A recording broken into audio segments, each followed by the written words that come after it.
Coming up on Hands on Mac, my review of the brand new MacBook Air. This episode of Hands on Mac comes to you from the TWiT LastPass studios. You're focused on security, but are your employees? LastPass can ensure they are by making access and authentication seamless. Whether they're working in the office or remote, visit lastpass.com/twit to learn more. This is TWiT. This episode of Hands on Mac is brought to you by LastPass. Visit lastpass.com/twit to learn more.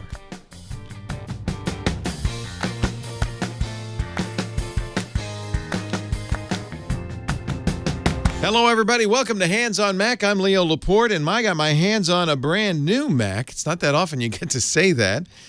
This is the new MacBook Air. The MacBook Air, remember when Steve Jobs introduced it way back when? Must have been, 10 years ago? He had it in a manila inter-office envelope and pulled it out, and everybody went, whoa, that's thin.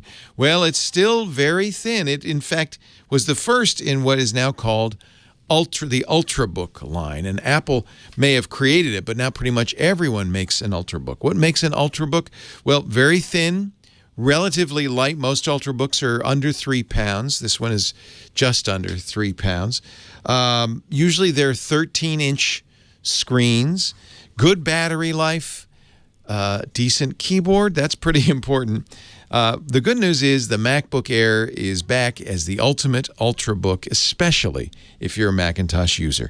One thing Apple did is they dropped the price on the MacBook Air. The starting model is now $999. It's important. That's an important price point, getting it under $1,000. It's $899 if you're an education buyer, a student or a teacher. What do you get for $1,000? You get a fairly slow i3 processor. It's dual core.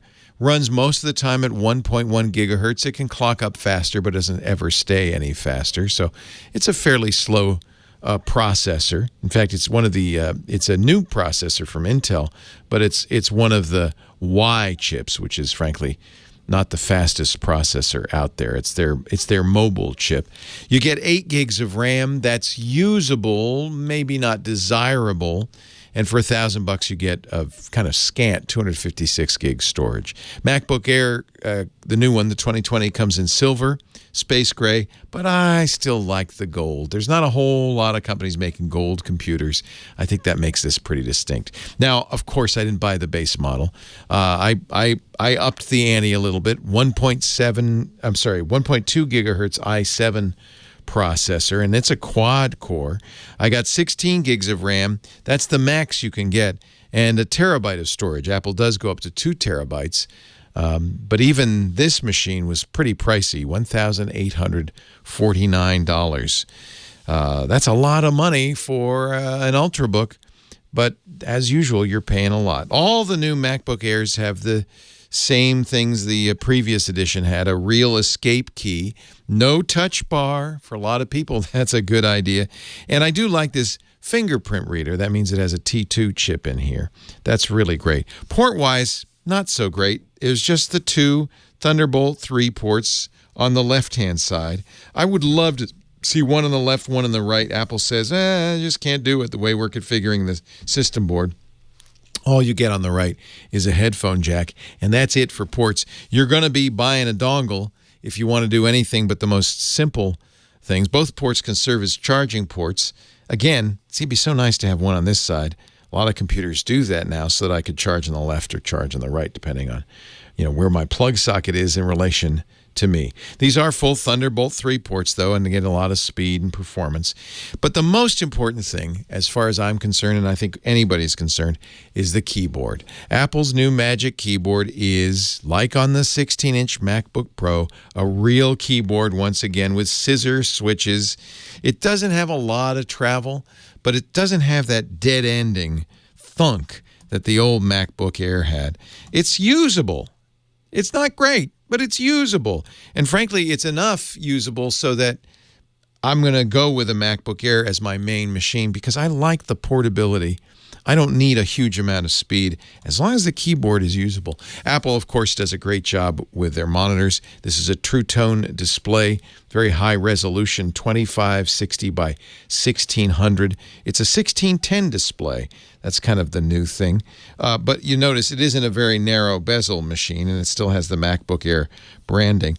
Our show today brought to you by LastPass. As you're preparing your remote workforce, it's important to keep security top of mind without impacting employee productivity.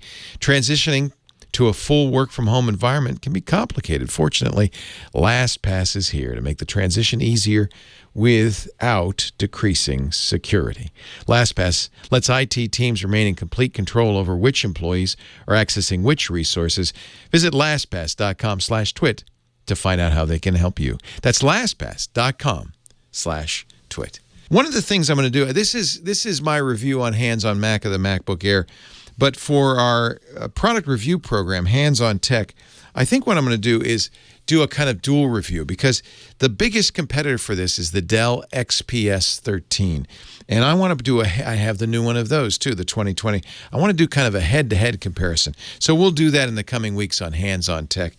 The two top ultrabooks, in my opinion, one from Dell and one from Apple. But if you live in an Apple world, you don't have a lot of choices. You're going to take the bezels, you're going to take the screen as it comes. And I have to say, the fact that it has a usable keyboard, that's for me, that's a really important point. For anybody who's using this machine as a developer, having a physical escape key, really important as well. And I do love the fingerprint reader, the TouchID. It is a great way to log on to your Mac. Let's talk about some of the other things you'll look for in an ultrabook. Great battery life. This is all-day battery life. Yeah, Apple claims, I think, 11 hours. Certainly I'm not getting that, but I would say with normal use, as I'm sitting on the couch, checking email, surfing the web, even doing a little bit of coding, that this gives me a good solid 5 or 6, maybe 7 hours. It's a good day's worth of computing. That's really good. It's nice and light. I really like it. The keyboard is okay. I think this is a great little laptop. It's my favorite Macintosh, and I'm not alone. The MacBook Airs are Macintosh's, Apple's #1 selling Macintosh. Yes, there's screws on here, but remember, the way Apple does its computers these days, not only is the RAM soldered onto the motherboard, the hard drive is soldered on. There are no user upgradable parts inside. You can take it apart if you have the right kind of pentalobe, or I guess it's a star screwdriver, but as an end user, you probably won't want to, because there's not anything you can upgrade in there. The negatives, besides that, it is an Ice Lake Y-series chip, as I mentioned. It's not the fastest chip out there. Dell puts a U-series in its Ultrabook, and that's noticeably faster. Another disappointment, no Wi-Fi 6 in here. That's the new standard. Wi-Fi 6 is somewhat faster and more reliable than Wi-Fi 5. This is still Wi-Fi 5. And a number of people have pointed this out. I don't think it's Apple's to be dinged on this, but it is the case that it has a terrible 720p camera in it. I wish somebody would put a better camera in here. I guess Apple's excuse is, hey, you want a thin and light, you're not going to get, there's just not enough room for a better camera. So the webcam in this is not ideal. And there's no camera shutter either, so if you're going to have to put a piece of tape over there if you're a privacy nut. I think having only 2 T3 ports and both of them on one side is another limitation. It's expensive too, and that's maybe the biggest negative. You can usually get more computer for a lot less. But on the other hand, it's right in there with the Macs, and in fact, a little bit less expensive than the previous MacBook Air. So there you have it. In a nutshell, the MacBook Air, I like it a lot. I'm very happy that Apple updated it. Finally, they're putting in a better keyboard. Now, there's 2 MacBooks with that better keyboard, the MacBook Pro with the 16-inch screen and the new 2020 MacBook Air.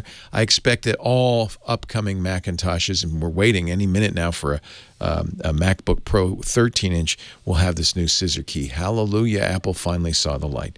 I'm definitely going to recommend it. If you love Macs and you like thin and light, this is the perfect laptop. Great for students, anybody on the go. I know we're not going many places these days, but someday you will, and you'll be glad you have a MacBook Air. So thank you, Apple, for updating it and finally seeing the light on the keyboard. That's it. on the MacBook Air 2020. Definitely a positive. There are some negatives, but it's something we've been used to with the MacBook, and there's no reason not to get one if you happen to like MacBook Airs, as I do. Next week on Hands on Mac, we're going to take a look at Spotlight. Is there anything it can't do? I'm Leo Laporte. Thanks for joining me. I'll see you next Friday.